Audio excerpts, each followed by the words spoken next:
Peter, an 8-year-old boy, resides in a seemingly ordinary suburban home with his strict and emotionally distant parents, Carol and Mark. Their household, while well-maintained and visually appealing, is marked by a profound lack of warmth and affection. The interactions between family members are cold and mechanical, leaving Peter feeling isolated and misunderstood. Despite the outward appearance of a perfect suburban life, Peter's world is imbued with an unsettling sense of loneliness and fear. Particularly unsettling night, Peter is roused from his sleep by an unusual tapping sound emanating from within the walls of his bedroom. At first, he attempts to ignore the noise, attributing it to his imagination. However, the persistent tapping keeps him awake, growing louder and more rhythmic as the hours pass. Peter's anxiety over the sound is palpable, yet his initial attempts to return to sleep prove fruitless. He recounts the disturbance to his parents, only to be met with dismissive responses. Carol and Mark, particularly Mark, dismiss his concerns with stern warnings. Mark, known for his harsh demeanor, scolds Peter for letting his imagination get the best of him, emphasizing that such noises are nothing more than figments of a child's overactive mind. As Halloween draws near, Peter's anticipation for the holidays' festivities grows. Peter's life is a daily struggle. His timid nature and lack of confidence make him a prime target for bullying. Among his classmates, Brian, a particularly cruel and aggressive boy, takes a special interest in tormenting Peter.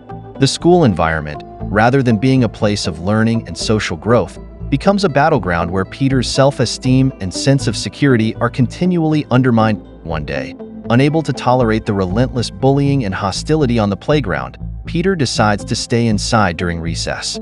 This decision unexpectedly leads him to form a connection with Miss Devine, a substitute teacher who notices Peter's solitary behavior. Miss Devine, unlike the other adults in Peter's life, extends a kind word and a warm smile.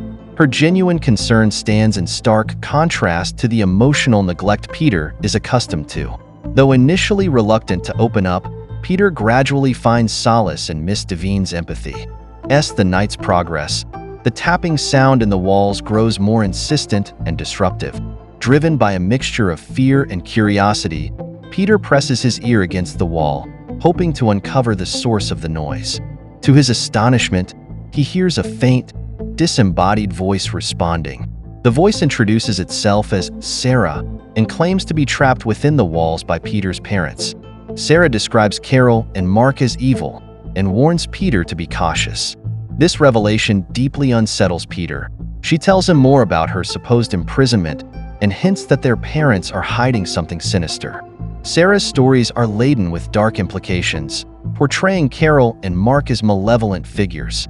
As Peter grapples with these revelations, his anxiety and confusion intensify.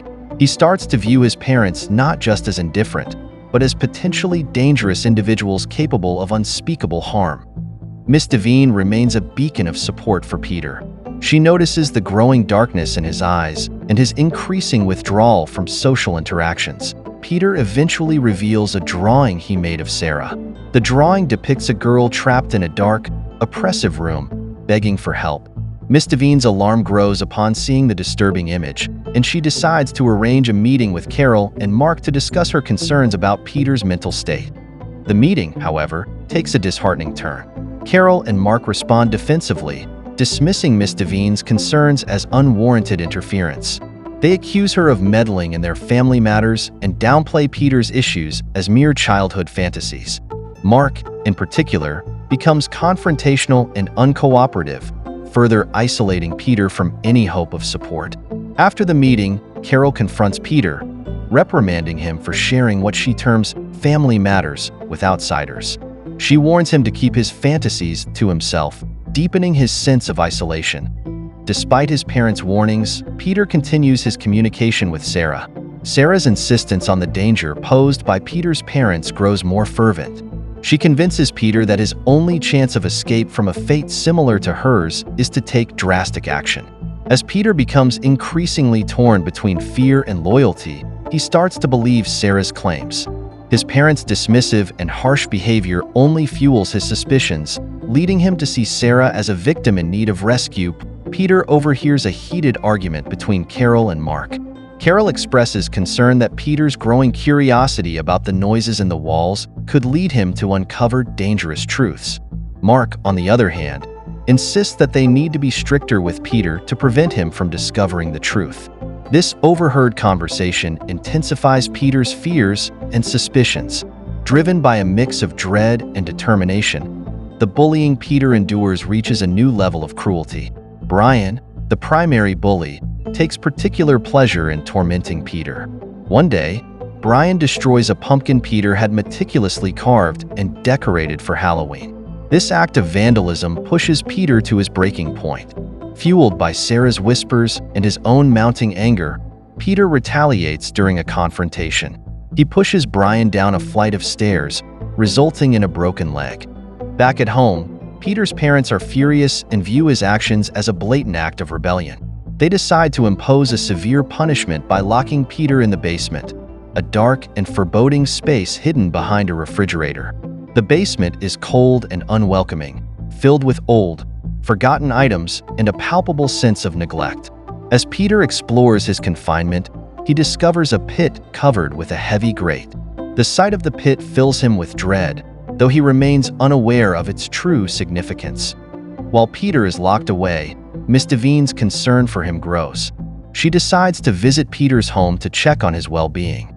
Her arrival is met with hostility as Mark, bearing a gash on his arm which he attributes to remodeling work, intimidates her and sends her away.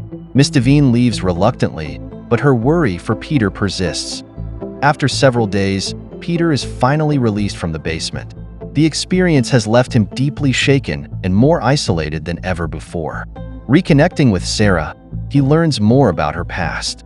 Sarah reveals that she is actually Peter's older sister, someone their parents locked away when they decided they no longer wanted her.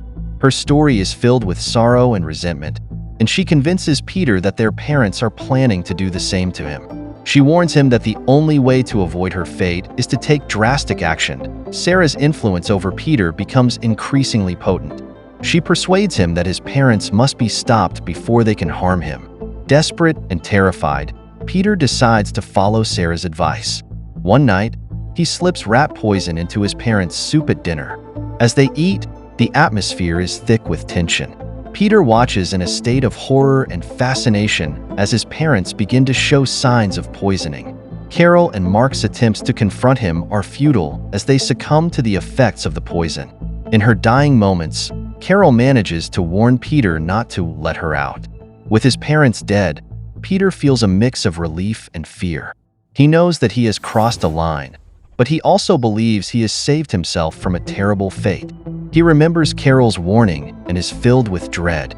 Despite his fear, he decides to unlock the hidden door behind the grandfather clock in his parents' bedroom. The door creaks open, revealing a dark and narrow passage. From the darkness, Sarah crawls out. Her appearance is unsettling, almost inhuman.